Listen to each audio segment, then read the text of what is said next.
Halos 2 linggo bago magpasko, sumiklab ang sunog sa residential area sa barangay Pleasant Hills, Mandaluyong City.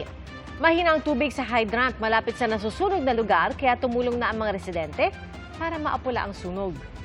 At saksi live si Jamie Santos.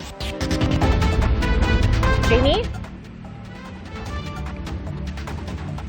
Pia, ilang araw bago ang Kapaskuhan, isang sunog nga ang tumama sa residential area dito sa Pleasant Hills, Mandaluyong City ngayong gabi. Ganito kalawak ang sunog na tumupok sa mga bahay sa barangay Pleasant Hills, Mandaluyong City. Pasado alas 6 ng gabi, sumiklab ang sunog. Umabot ito sa ikalimang alarma. Kita sa drone video ni Christopher Manzon ng Kapasigan Fire Volunteers, halos isang block ang nasusunog ng bahagi ng barangay. Sa kuhang ito ni Jennifer Guevara sa gawing Nueva de Pebrero, naging matingkad na orange ang kulay ng langit.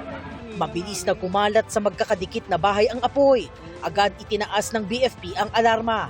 Alas 6:38 ng gabi nang ideklara ang first alarm. Pasado alas 7 nakataas na sa fifth alarm. Sunod-sunod ang dating ng mga bumbero para pagtulungan apulahin ang malawak na sunog na tumutupok sa mga bahay. Malawak ang sakop ng sunog at nasa bandang gitna. Hinaing ng mga bomberong rumisponde sa sunog, mahina ang tubig sa hydrant na malapit sa nasusunog na residential area.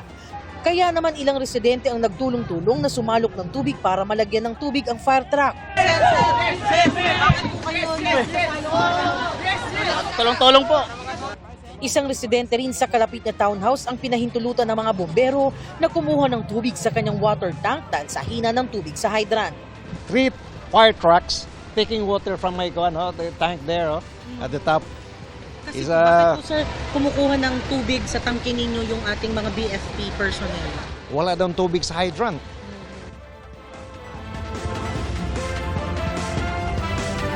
Pia 9:10 ngayong gabi nang ideklara ng Bureau of Fire Protection na under control na ang sunog at tinatayang nasa 200 pamilya at 200 kabahayan ang apektado ng sunog. Ang ilang pamilyang naapektuhan ng sunog nananatili sa basketball court ng barangay. Live mula rito sa Mandaluyong para sa GMA Integrated News, ako si Jamie Santos, ang inyong saksi.